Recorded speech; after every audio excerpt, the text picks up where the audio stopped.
I've never seen a face like yours. Not among Jubei of Tamachi's crew. I won't be another meal for your kind. If you want to take me, then call Jubei himself. Big brother, your spirit burns bright. Hanshichi sneered back softly. Come on, just come along quietly, no matter what. Don't be foolish. Denmacho awaits, and for me, it's the final bath. I won't be caught by some petty officer like you. You're aiming for a peacock with a humble stick. But your target is a bit off. If you want to bind me, bring a proper jite and a strong rope. His spirit was fiercely strong. Hanshichi found himself at a loss. Now, it seemed, a messy struggle was the only path left to take. The melting snow made it tricky, he knew. But catching one lone wanderer by hand wasn't too hard. He resolved to take him by force, pulling him along. Hey, Tora, I truly dislike making a scene with a petty laborer like you, but if I show mercy, it will never end. I carry an official jita, but I'll show it to you after you're bound. Now come quietly. Hanshichi stepped closer, but Toramatsu recoiled, his hand slipping into his robe. To draw a blade against an okapiki, that is the mark of an amateur. Hanshichi quickly judged him, thinking him less formidable than his words. But an amateur's unpredictability can be dangerous. So he let out a shout, hoping to strike fear. Toramatsu, it's official business.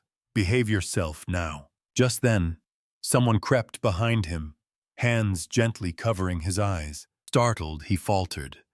But the soft touch told him instantly it was a woman's hand. It was Otoki, he knew, without a shadow of a doubt. He dropped his shoulder, seizing her arm, then flung her over his foot. As she fell, Toramatsu lunged. A dagger's cold gleam shone in his hand. This is official business, Hanshichi barked once more. Toramatsu's blade cut the air a few times. As his body swayed, the dagger was struck from his hand. A rope already cinched his left wrist. Realizing his foe was no ordinary man, he let out a sudden, weak whisper. Boss, I deeply apologize for not recognizing you, for all this trouble. Please forgive me. Now that it's come to this, I'll tell you. I am Hanshichi of Kanda, he announced his name. Nothing can be settled out here in the street. Hey, Otoki, you're involved too. Lead me to your master's house. He led Otoki, rising from the mud, and the bound Toramatsu into Tatsuyoshi's villa. From the back, a young maid rushed out, her cries echoing. The young master and the oiran, Tatsuyoshi's son and Tagesode, behind a reversed screen in the 8-mat room, had both ended their lives with razors to their throats. Even I was truly stunned at that moment, the old Hanshichi confessed.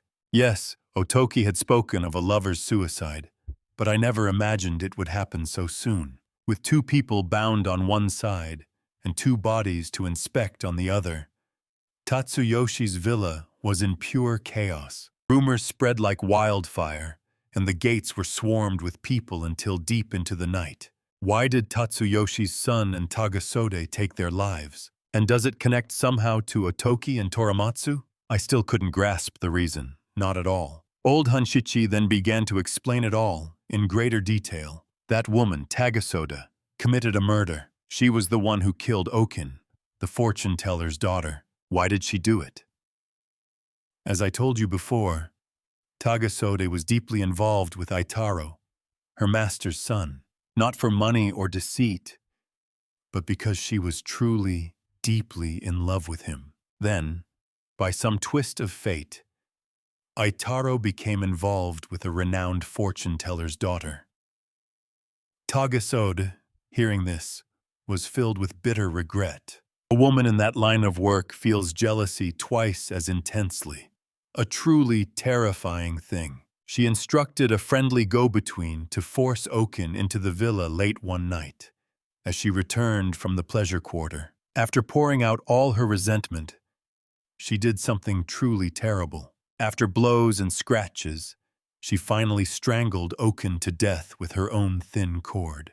The go-between, Otoki, was surprised at first, never expecting such a grim turn of events. But Otoki was quite resourceful, and she had a long-standing affair with Okin's elder brother, a playboy named Toramatsu.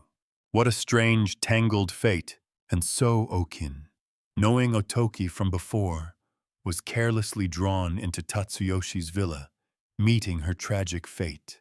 Otoki, in a rush, called her brother Toramatsu. She laid bare her soul, seeking counsel on the tangled mess. Toramatsu was startled, yes, but deep down his heart was dark. It was his lover's wish, he heard, a secret stash of gold, if they kept it quiet. So he agreed. No thought of vengeance for his sister. Beneath the dorm floor, they dug a deep, silent grave. Okin's body was softly laid to rest. Everyone wore a mask of innocence. 100 ryo, a hefty sum, passed. From Otoki's hand to Toramatsu's, a silent promise. Where did that money truly come from? I asked, probing deep for truth. That money, old man Hanshichi began, flowed from Aitaro's own hand. The next day, Tagasoda called Aitaro, confessing honestly.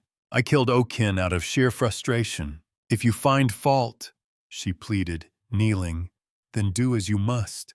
Aitaro, they say, turned pale and trembled. Yet he knew his own guilt. A scandal like this would tarnish the Tatsumi Ise name. So, swayed by Tagasode, he agreed to pay the 100 ryo. Like ill-gotten gains that never stay, Toramatsu squandered the 100 ryo in a gambling den. A fight broke out. He wounded a man, forced to flee the land he knew. Still, perhaps a flicker of conscience, or just a brother's silent bond moved him. With what little money remained, he sought out their family temple, a place unseen for too long. He offered 5 ryo, a quiet prayer for his sister's repose. Then he fled to Soka's rural quiet, hiding for a moon, but an Edo soul can't live on husks and barley. Secretly, he drifted back to the city, extorting meager coins from Otoki, wandering the streets. He caught the eye of Tamachi's Jubei. Their illicit love was laid bare. Jubei, seeing it was his domain, pitied Tatsumi Ise. Finding fault would be too cruel. He quietly advised them to let her go swiftly. But his kindness, in a cruel twist, became a bitter enemy. Otoki, she didn't just walk away, did she? Quietly? Never! She held Aitaro and Tagasode by their throats, their deepest fears. She vowed she wouldn't leave without a hefty sum, 2, maybe 300 ryo, relentlessly pressing them. Aitaro, a Mera resident, had no such fortune. Tagasode, bled dry by Otoki countless times, couldn't scrape another coin, even if she tore her own skin. Both were utterly broken, their spirits worn thin. Tatsumi Ise's mother, innocent to it all, feared scandal above anything. She just wanted Otoki gone, as swiftly as a fleeting dream. Otoki, with her lover Toramatsu as her shadow, warned them. If they wouldn't bend, she'd whisper Okin's murder to the winds, twisting the knife in Aitaro and Tagasoda's hidden fears. Trapped, with no way out, Tagasode made a somber choice, to end it all with Aitaro. Otoki, sensing their despair, knew a double suicide meant she'd gain nothing, so she fueled Toramatsu's ambition, aiming to seat him at Tatsumi Ise's ledger. But before it unfolded, I stepped in, pulling back the curtain on their play. Tagasode was a lost soul. Perhaps a shared death would have brought her peace. But Aitaro surely wouldn't have faced the executioner. My intervention, I regret, came a step too soon, in a way, for him. The dormitory's hidden truth, at last, was brought to light. Yet, a single shadow of doubt remained, a whisper in my heart. So this Monsieur Tokuju, he was truly unaware of everything. Tokuju, a man of simple honesty, seemed to know nothing beyond carrying Tagasoda's messages, a mere shadow in her tangled web. Why then did Tokuju dread going to Tatsumi Ise's dorm so much? How did he, a blind man, sense something sitting beside Tagasode with his keen, unseeing eyes? Ah, that I cannot say. Such intricate reasonings. Perhaps you gentlemen understand them best. Beneath Tatsumi Ise's dorm, beneath the very floorboards, Okin's silent body lay buried. Old man Hanshichi offered no more words, No further light on the darkness. To title this tale Spring Thaw was simply my echo of Old Man Hanshichi's way, a borrowed phrase. Yet the truth felt darker, more terrifying than any simple love story, like that of Nyozamurai and Michito's.